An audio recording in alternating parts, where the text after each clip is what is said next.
Moderate use of backing tracks, like the horns in this song, makes your band stand out when playing some of those commonly played cover tunes. If you want an edge in the competitive cover band market, backing tracks will certainly make you stand out. Check out how the backing tracks pack a punch to end this song with the horns.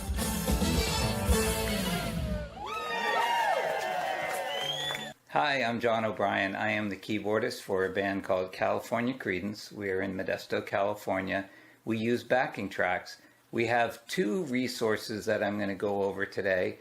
One of them is an app called Multitracker, and the other is Ableton Live. I'm only touching on Ableton Live because we went from Ableton Live to Multitracker. But either way, if you're the kind of band that wants to use backing tracks, you are on the right track. First, let's do a quick crash course on making your own custom backing tracks. Stems refer to the independent tracks that are created in your DAW. Each one of these tracks will eventually produce a stem. After recording each backing track instrument, make sure that the length of each track is exactly the same. This makes them function properly when exported as stems. Before recording any track, make sure you have the tempo set properly. In Cubase, once you have the handles around all the tracks, it's time to export the stems. In this, we choose Export and then we tag each track to be exported as an independent WAV file. We'll go ahead and change the name of the song to Hard to Handle, which is going to be the song that we're going to be using between two different softwares. Don't forget to check to make sure that it's a WAV file, 44.1 kilohertz at 24-bit depth. That's what seems to work well with us. And as you can see here, these are the resulting stems that are saved in the Hard to Handle folder. Next, I'm going to create a folder in my iCloud account called Hard to Handle. And then I'm going to upload the stems that I just created from the folder on my hard drive called Hard to Handle. For this song, I've recorded a click, a trigger track, which is vocal cues, drums, bass, and a distorted guitar track. I may mute the drums and bass, and I will show you that later. And now the tracks are uploaded to my iCloud to be used when I'm using the iPad with Multitracker. But for now, we're going to take a look at how we used to do things, and that is using Ableton Live, where we load the stems directly onto the computer as opposed to the iCloud. So before using the Multitracker app on the iPad, we've been using Ableton Live for the past 4 years. So imagine that we have those tracks or the stems that we created and we put them into the Hard to Handle folder. I'm going to go ahead and point Ableton to the folder, which is what we would normally do to load a new song. We'll just go into that folder and click on Hard to Handle, and I'll expand this. So each one of these stems are loaded into a column, and each column in Ableton represents a separate track. Each row in Ableton represents the entire song.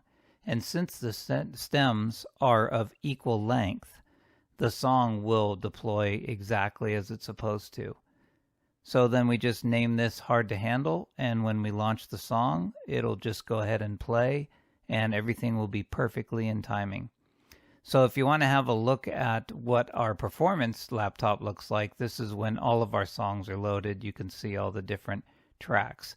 Then we launch each track using a MIDI controller, and that gives us the chance to do this like scrolling between songs. We launch a song, and while the song is playing, I can scroll to another song down lower or move around to a different song.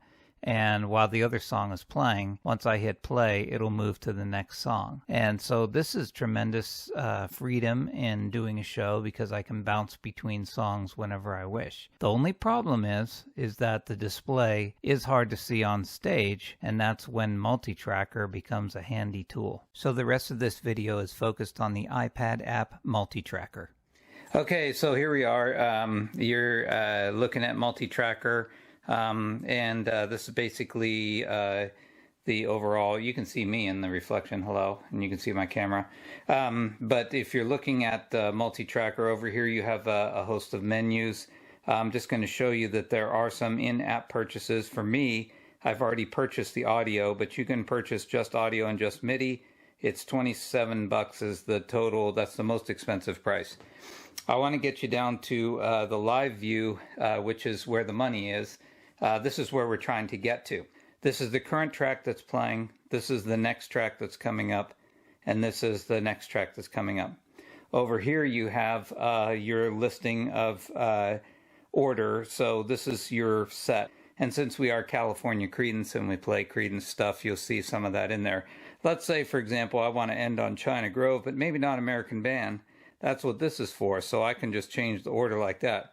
Well, let's just go ahead and change it back. And you see how this is easy and so on and so forth. So that's a super huge, very cool feature. Another thing is when you start on the start button, it tells you what song you're on.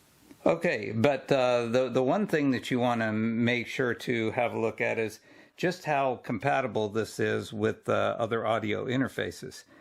I plug in this lightning connector, I think that's what you call it, at any rate, and then what will happen is it'll sit there for a minute, and then you'll see all of my channels come up.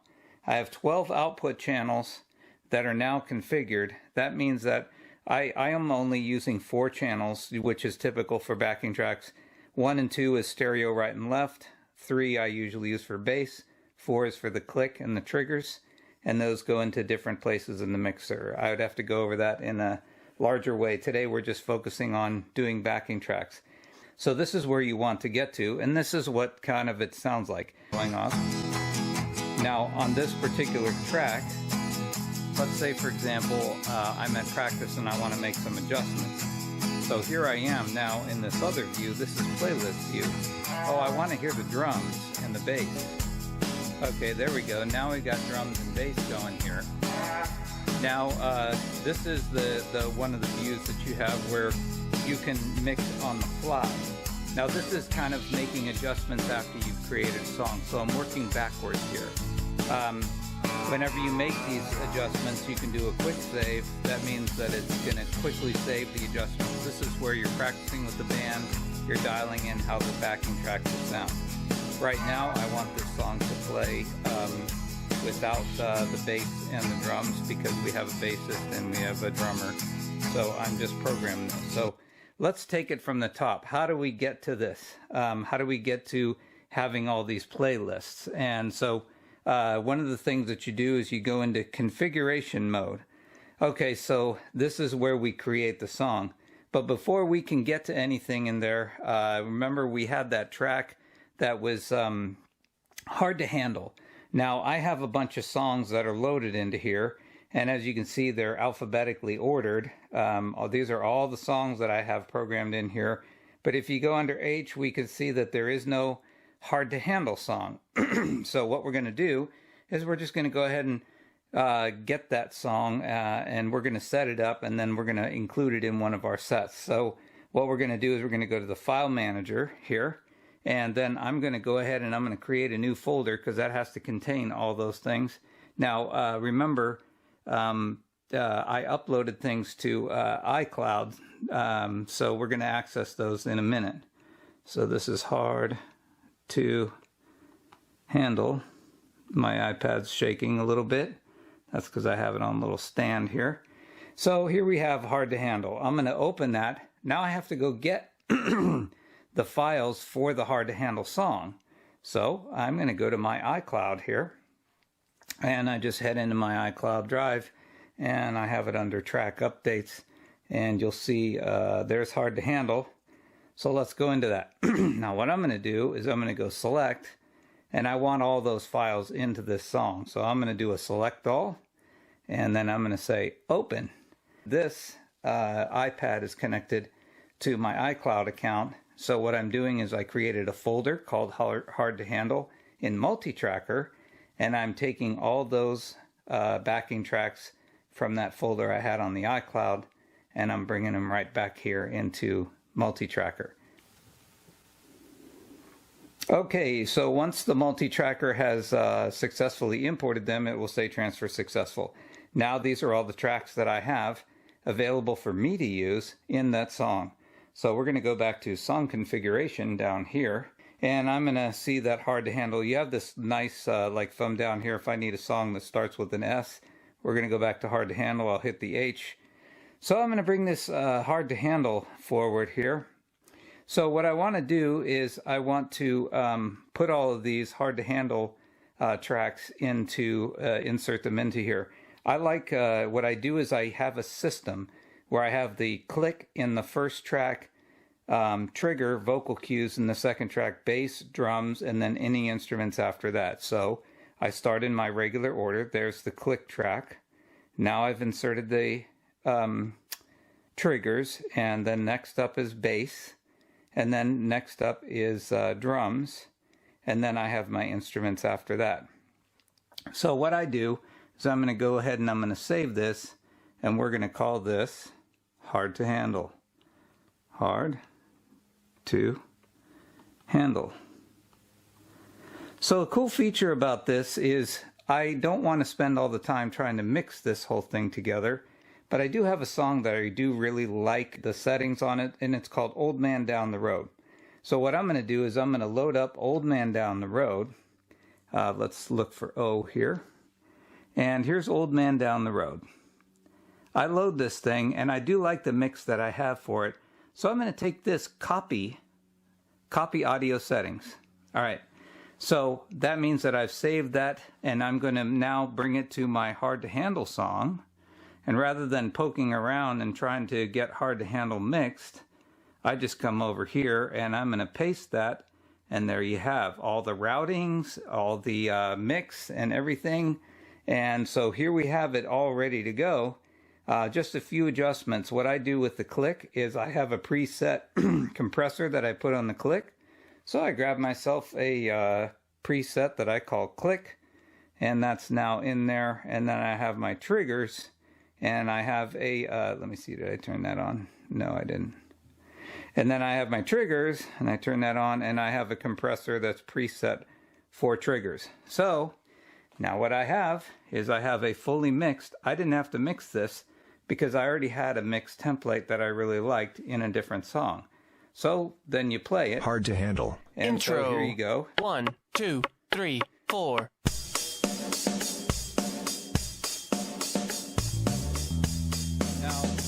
Now that might sound like, wow, some of the drums are a little bit hot.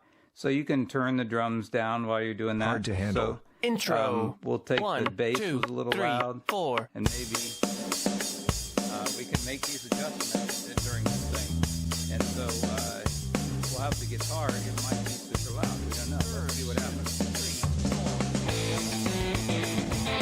Well, I like that guitar. I like where I have it. So what I'm going to do is I'm going to say, we are done here. I'm going to go ahead and save that. And you'll see kind of an opaque, hard to handle. Might be hard to see on the camera. Well, I just hit save. So now I'm going to go over here to playlist view. I go to playlist. Hey, I'd like to add it to this set. Sure, why not? Why don't we do that? So let me just try to get this. Oh, here we go. Okay, so then if I want to add a song in here, then I go over here to my playlist to the left, and I navigate to Hard to Handle. And then you'll notice at the end we have American Band. Well, if I double click Hard to Handle, oops, I guess you only have to click it once. Let me just delete that one. So then you have Hard to Handle down here, and then that becomes a part of your playlist. If you want to change the order, I want Hard to Handle a little bit sooner in, I just click this edit button up here, and I'm going to go ahead and put it, let's say we want to start out the day with a really hard to handle song. All right, so now we're done, and so here we go. It's showtime. I created my list, and so we're going to go to live view, and now we're going to start with Hard to Handle, and so here we go. Hard to handle. Intro. So this is how we're going. 1, 2, 3, 4. And that's very cool, but as it gets towards the end of the song,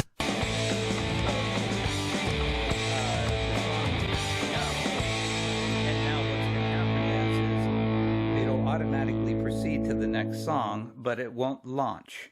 So, which is cool because it's now going to wait. And it's got the title here. You're on Born on the Bayou. And then 2 back is these different songs. Very cool. So, very nice setup for live. And then let's say, for example, I want to create a new set. I want to have my own set. And so what I'm going to do is I'm going to take this set. I didn't save it, so I'm going to clear this. And I'm going to create for myself a new set. Let's start out with Against the Wind, American Band. Let's do Saturday Night's All Right for Fighting. Susie Q, why not? Saturday Night's All Right for Fighting. Power of Love. Oh, whoops. Not Play That Funky. Well, why not play that funky music in? And then so maybe I want to change that order. Let's put that there because we want to end on that. And so on and so forth. You'll notice as I'm adding music that you'll see the overall time of my set changes. So now I put in, see how that changes? Well, I want to get a 45-minute set. So here we're starting to see how we're building up just how long this is going to be. Okay, I'm pretty close. I need a short one. So let's say Give Me Some Lovin'. There we go. We've hit the 45-minute. Okay, so now we're going to change this, and I'm just going to label this as training. Now I've created my set list.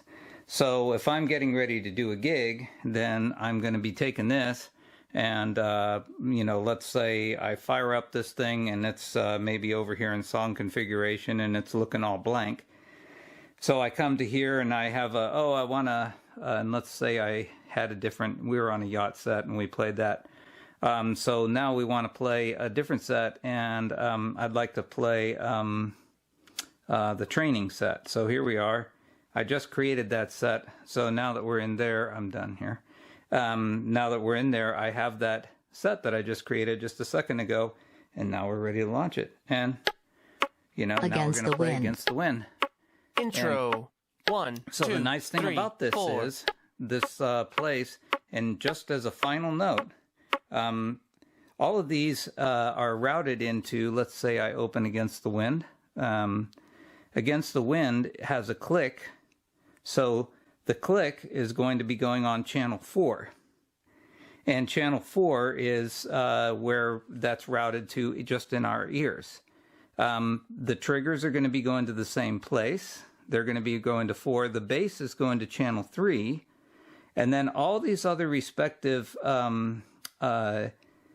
instruments are going to be going to the stereo out 1 and 2. This is what goes to the house, right and left. So that's why you pick, let's say you have your right and your left channel. And so this is channel 1 and channel 2. So, and that's how it kind of goes. And then what's cool is this is output 1. So this is going to give you some feedback when you select this thing. It'll say, well, what's routed to that? Okay. What's routed to number 2?